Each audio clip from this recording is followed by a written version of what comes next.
हरे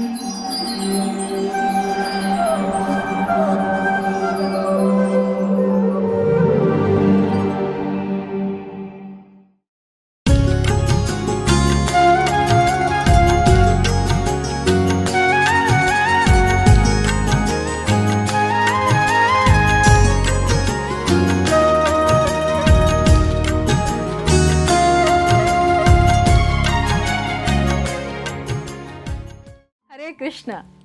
आज इस कार्यक्रम में आप सभी का हार्दिक स्वागत है। आज हमारे वक्ता हैं श्रीमान प्रिय गोविंद प्रभु जी।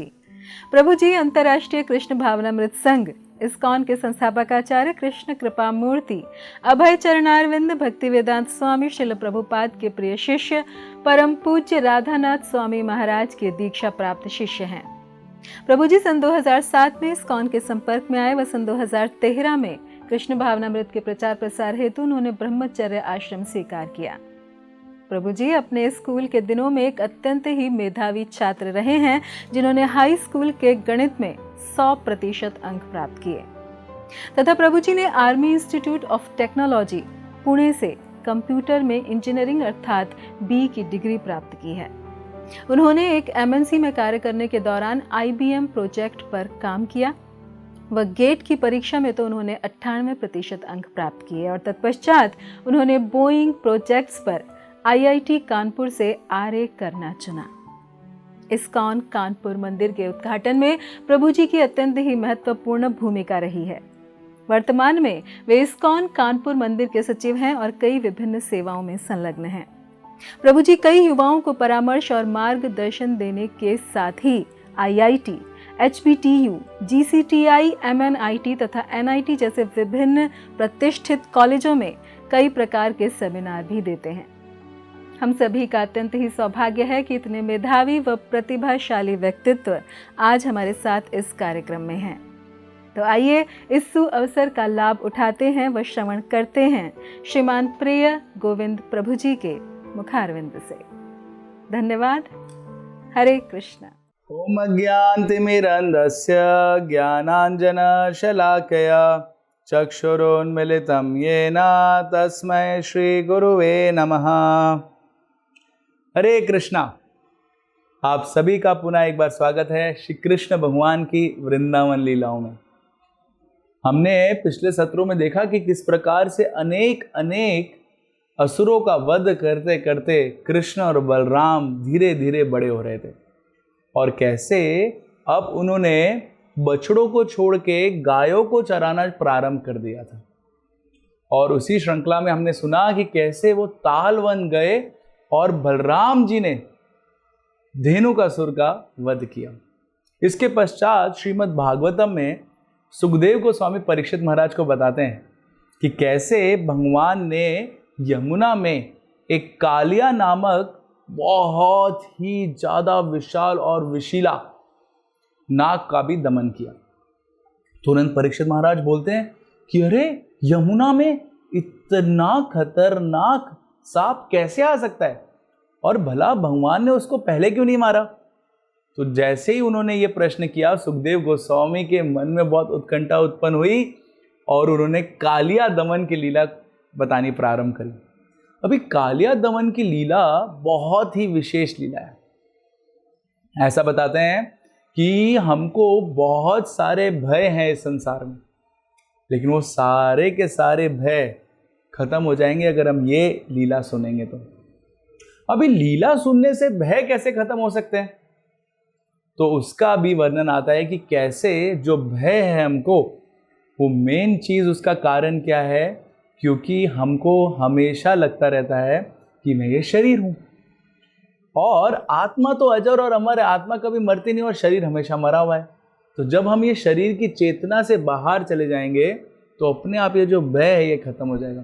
लेकिन शरीर की चेतना से भय बाहर कैसे जाएंगे, वो भगवान का आश्रय लेके जाएंगे। तो एक समय की बात है जब कृष्ण अपने सारे गोपाओं के साथ और गायों के साथ यमुना के किनारे आए, तो अभी देखिए यहाँ पे बलराम जी नहीं आए थे। तो अक्सर हमने देखा है कि कैसे बलराम जी कभी कभार घर पे रुक जाते हैं या कोई और अन्य गोपा भी घर पे रुक जाता है। क्यों? क्योंकि अगर उसका जन्मदिन होता है या उसके घर में कोई विशेष उत्सव होता है तो घर में बहुत सारा दान पुण्य होता है, और इसलिए वो व्यक्ति ऑफिस ना जाके, काम पे ना जाके घर में ये सारा कार्य करता है। इसका मतलब कि भगवान की भक्ति करना और भगवान के भक्तों की सेवा करना बहुत ज़्यादा महत्वपूर्ण है। हमको भी सीखने को मिल रहा है, ना कि सिर्फ हफ्ते में एक बार भक्ति करना। हर दिन हमको देखना चाहिए कि कैसे अपना दिन अगर हमको विशेष बनाना है तो भगवान की भक्ति से अपना दिन का प्रारंभ करना चाहिए। और उसी प्रकार से बलराम जी घर पे रुक गए और कृष्ण अपने सारे गोपाओं और गायों के साथ यमुना के किनारे हैं, और उनको चढ़ते चढ़ते थोड़ी सी प्यास लगने लगी, और प्यास लगने लगी तब सारे के सारे गोपा कृष्ण को छोड़ के और गायें गई यमुना के किनारे, और यमुना का जल उन्होंने जैसे ही पिया वैसे ही वो मूर्छित होके वहाँ पे बेहोश होके गिर गई। अभी देखिए इतनी अद्भुत लीला हो रही है यहाँ पे। भगवान की लीला में भी भगवान के भक्तों के साथ ऐसा आदान प्रदान हो रहा है। भला हम ऐसी लीलाओं को कैसे समझ सकते हैं?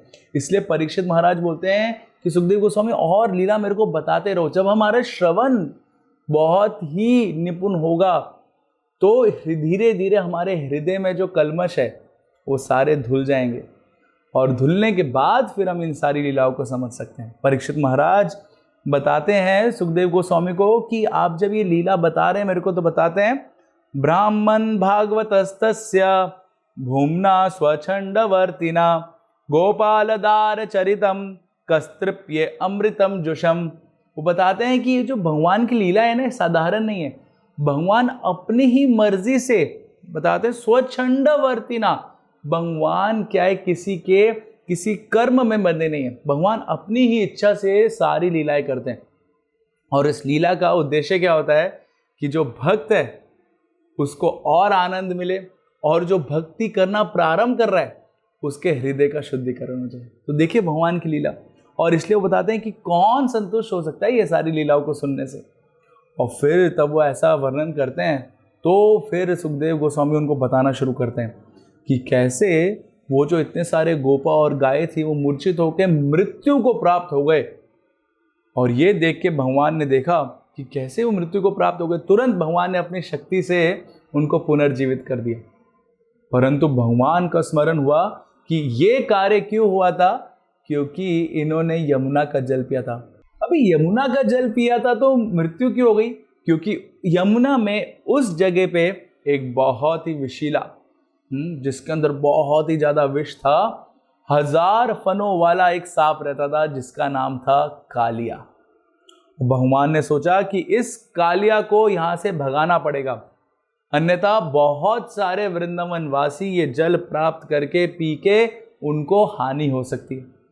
और भगवान ने जैसी देखा कि ये इतने बड़े जो सरोवर में कालिया रहता है, उसका जहर का प्रकोप बहुत ही ज़्यादा था।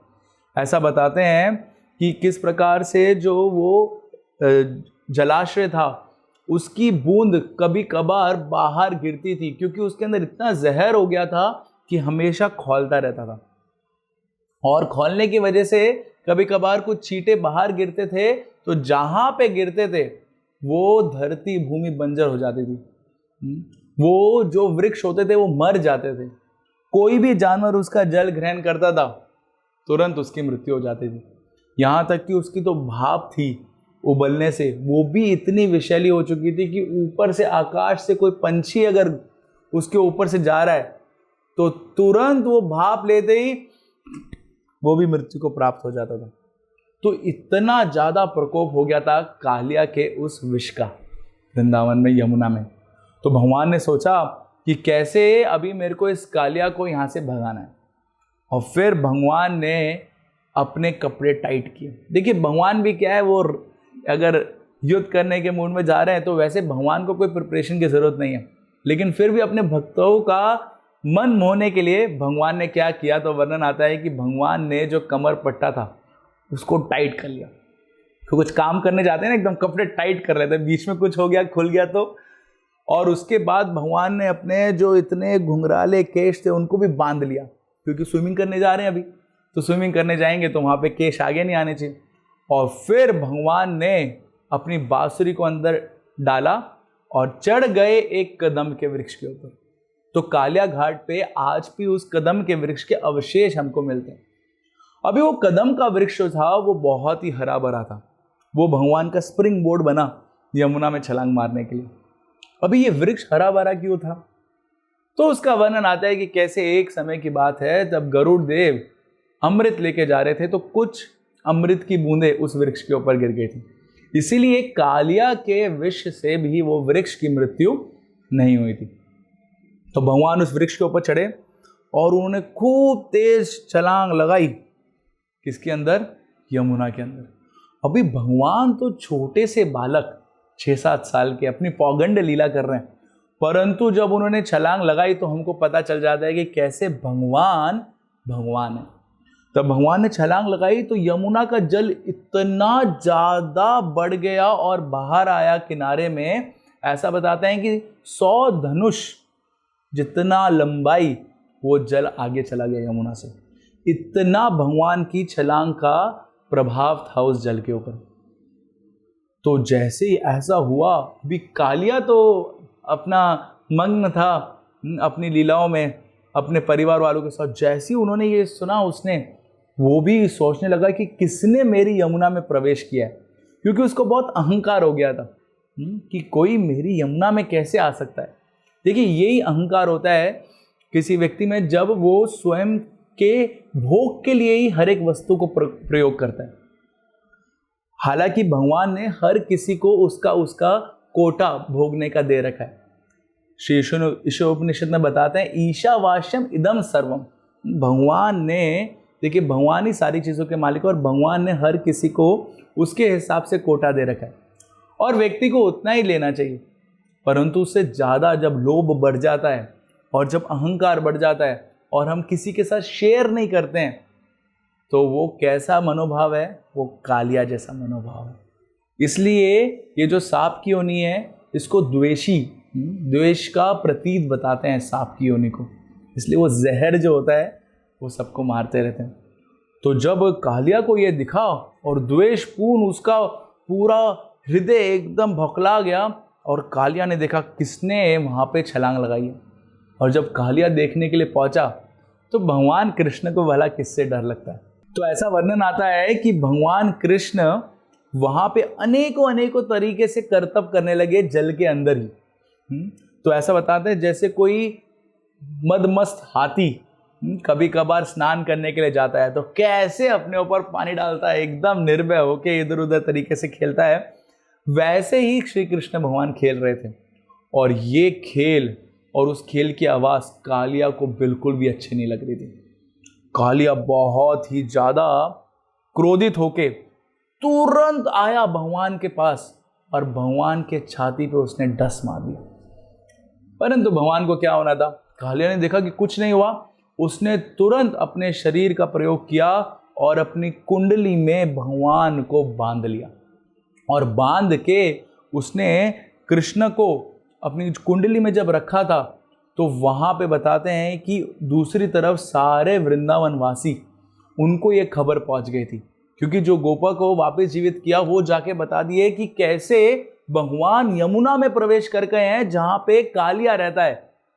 सारे व्रजवासी वहाँ से आ रहे थे और आते ही उसमें वर्णन आता है कि कैसे कुछ जो गोपा थे, जो वरिष्ठ गोपा थे, वो ये तब सोच भी रहे थे कि कैसे कृष्ण प्रवेश कर सकते यमुना में। ये सोचने से ही वो बेहोश होने लगे, क्योंकि उनको लग रहा था कि इतना विषैला शाप है, इसमें कोई भी प्रवेश करेगा वापस आना असंभव है। जो गाय थी और जो बाकी बछड़े वगैरह थे, बैल थे, वो सब जब कृष्ण को देख रहे थे यमुना में जाते हुए तो वो एक टकटकी लगा के बस कृष्ण को देखते रह गए। ऐसा बना आता है घास खाना पानी पीना सब भूल गए, बस कृष्ण को देख रहे हैं कि क्या होगा अभी। और कुछ देवी देवता ऊपर से उनको भी भय आने लगा। तो ऐसे बताते हैं वो भी कुछ अपशगुन देखने लगे अपने आसपास। उसके अलावा जो व्रजवासी थे वो लोगों ने भी अपशगुन देखने प्रारंभ कर दिए कि किसी की आग फड़क रही थी, ऐसे अलग अलग अपशगुन उन्होंने देखने प्रारंभ कर दिए। परंतु इन सब के बीच बलराम जी थे। उस दिन गए नहीं थे बलराम जी ये सब कुछ देख के, अभी बलराम जी से क्या छुपा है, उनको तो सब पता है। जैसे ही बलराम जी ने ये सब देखा तुरंत वो मुस्कुराने लगे। अभी आचार्य बताते हैं कि 3 कारण हैं कि बलराम जी क्यों मुस्कुराए। तो पहला कारण है, बताते हैं कि बलराम जी ने सोचा कि अगर ये सभी जो व्रजवासी हैं वो इतना हाहाकार करने लगेंगे, इतना विचलित हो जाएंगे, तो एक दूसरे को देख के और उनके जो दुख है वो बढ़ता रहेगा। परंतु अगर मैं थोड़ा स्माइल करूंगा, थोड़ा खुश रहूंगा, तो उनको थोड़ा हो पाएगा कि अरे नहीं, बड़ा भाई है, वो खुश हो रहा है, इसका मतलब चिंता करने की जरूरत नहीं है।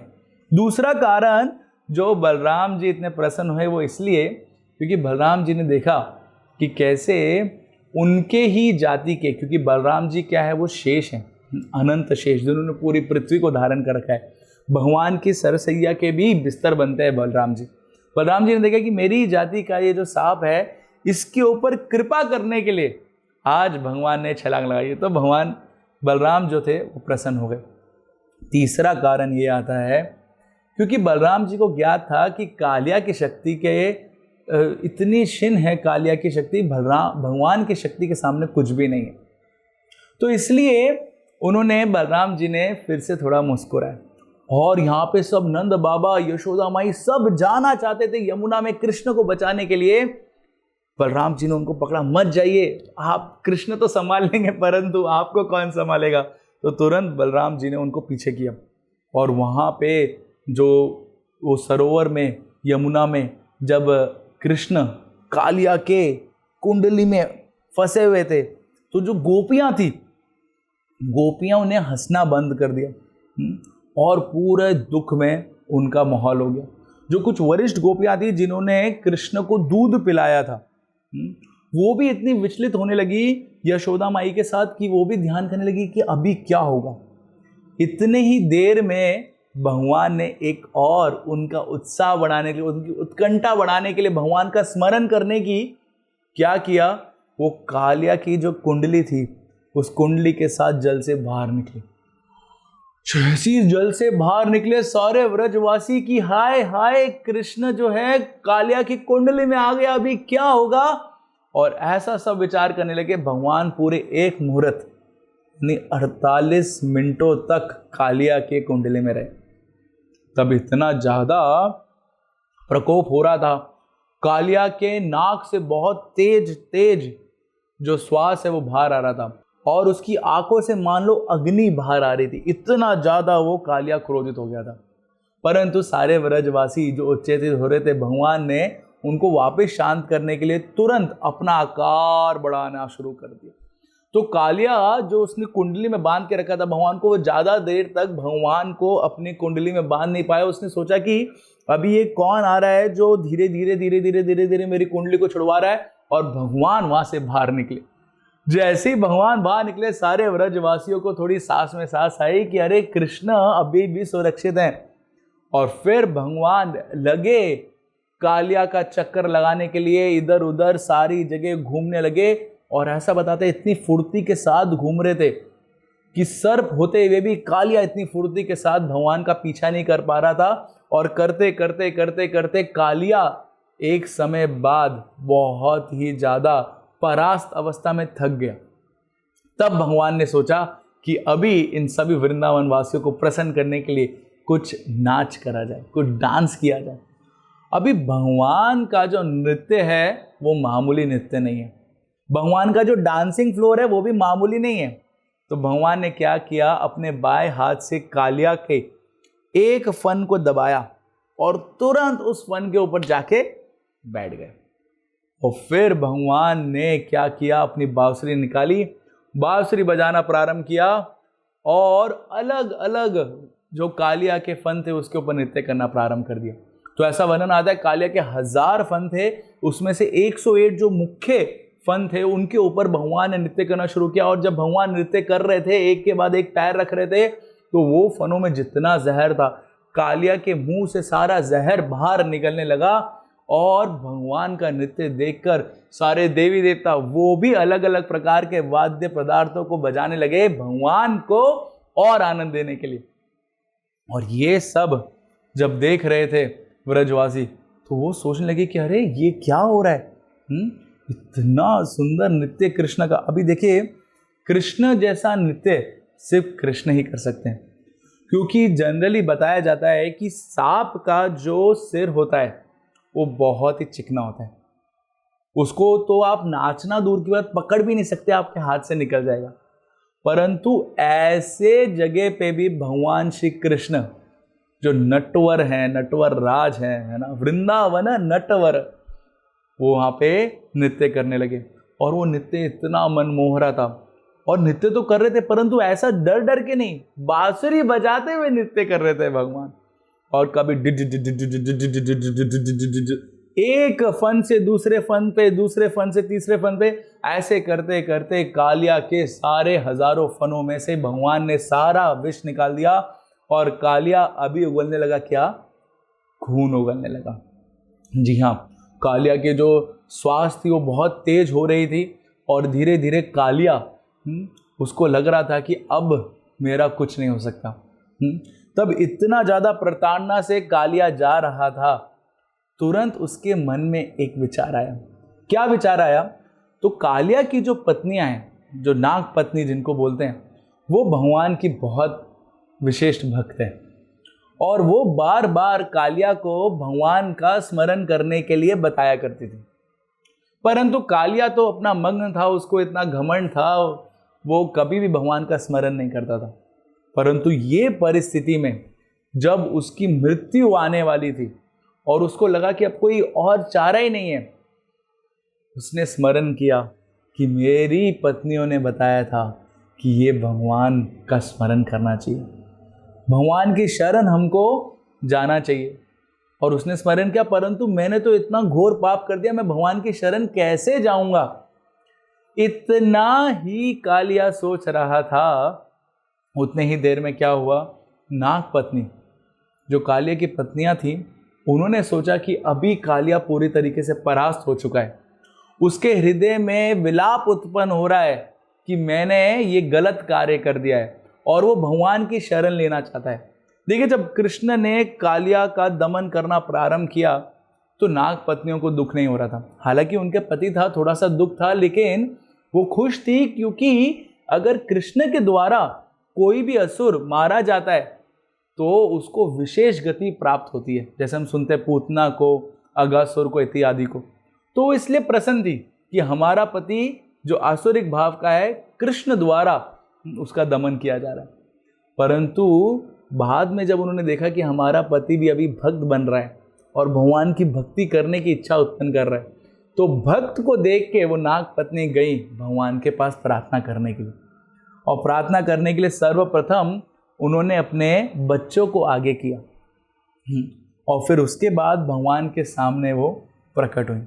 भी ऐसा वर्णन आता है, जब नाग पत्नियां भगवान के सामने खड़ी थी तो उन्होंने सबसे पहले भगवान का गुणगान करना शुरू किया। और गुणगान में बताया कि भगवान आप कितने ज़्यादा कृपालु हैं। क्यों कृपालु हैं? क्योंकि ऐसी जो आपने प्रताड़ना दी है कालिया को, वो और कौन दे सकता है। ये जो आपने डांट लगाई है, ये जो पनिशमेंट दी है कालिया को, ये सबसे ज़्यादा कृपा आपने दिखाई है कालिया के ऊपर। अभी कोई सोच सकता है, अरे यहाँ पे तो भगवान मार रहे हैं, कालिया को पूरा उसका विष निकाल दिया, खून निकाल दिया, और ये कृपा कैसे हो गई? जी हाँ, देखिए, भगवान की कृपा अलग अलग प्रकार से होती है, परंतु हमको इतना ज़्यादा बुद्धिमान होना पड़ेगा कि हम भगवान की कृपा को समझ पाए। आपको एक उदाहरण देता हूँ। एक बार एक भक्त, वो एक स्थान से दूसरे स्थान पे जा रहा था और उसकी ट्रेन उसने बुक कराई थी। एसी में उसका टिकट था, बहुत महंगा उसने टिकट खरीदा था, और पूरा तैयारी करके तो वो जो दूसरी जगह जा रहा था वो भगवान का धाम ही था, भगवान के धाम में दर्शन करने के लिए जा रहा था। पूरी तैयारी करके वो अपने घर में जाने लगा स्टेशन पे ट्रेन पकड़ने के लिए। उतने ही देर में वो जो ट्रेन थी निकल गई और वो भक्त लेट हो गया, उसकी ट्रेन मिस हो गई। जो इतना पैसा उसने लगाया था वो भी सब चला गया, और वो भक्त विलाप करने लगा, हाय मैं तो भगवान के ही धाम जा रहा था, भगवान के पास और आ रहा था, क्यों मेरी ट्रेन चली गई? विलाप करने लगा। परंतु थोड़े ही समय बाद उसको ये खबर आई कि कुछ ही दूर उसके घर से वो ट्रेन पटरी से उतर गई, और उतरने के कारण उस ट्रेन के लोगों को बहुत ज़्यादा हानि हुई और बहुत सारी मृत्यु भी हो गई। जैसे ही उस भक्त ने ये सुना, वो तुरंत उसने भगवान को धन्यवाद देने लगा, धन्यवाद भगवान, आपकी वजह से आज मैं बच गया। तो देखिए पहले कहाँ वो विलाप कर रहा था, अभी कहाँ धन्यवाद देने लगा। तो भगवान ने जो सृष्टि बनाई है, इस सृष्टि का एक ही कारण है, हमको भगवान के पास लेके जाना। तो चाहे सुख आए या दुख आए, अगर हम ये देखेंगे कि कैसे भगवान मेरे को प्रेरित कर रहे हैं कि मैं भगवान की शरण लूं, तो हम इस संसार के सुख दुख से प्रभावित नहीं होंगे। इसलिए जो भगवान का भक्त होता है वो सुख और दुख में क्या होता है, समभाव रखता है। और यही हुआ जब नाग पत्नी बताने लगी कि कैसे भगवान आपने कालिया के ऊपर इतनी कृपा करी है, आज आपने कालिया को अपने चरणों का स्पर्श दिया है, जो लक्ष्मी जी भी प्राप्त करने के लिए ललायित रहती हैं। हम देखते हैं बहुत बार फोटो में कैसे लक्ष्मी जी भगवान विष्णु के चरण दबा रही हैं, मसाज कर रही हैं। वैसे ही वो चरण जो बड़े बड़े देवी देवता ऋषि मुनिगण प्राप्त करने के लिए इतना ध्यान लगाते हैं, वो चरण आज आपने ये पापी, द्वेषी, अहंकारी सांप के सिर के ऊपर स्वयं चढ़ गए। आप भगवान, आपसे ज्यादा कृपालु और भला कौन हो सकता है। और फिर नाग पत्नियों ने एक विशेष प्रार्थना अर्पण करना प्रारंभ किया भगवान को। वो प्रार्थना क्या है, हम सुनेंगे अगले सत्र में। तब तक के लिए हरे कृष्णा। ऐसे ही और भक्तिमय कार्यक्रमों के लिए देखिए हरे कृष्णा टेलीविजन, और इसे प्राप्त करने के लिए आप अपने केबल अथवा DTH ऑपरेटर से संपर्क करें तथा और अधिक जानकारी के लिए आज ही डायल करें 7666 839 839।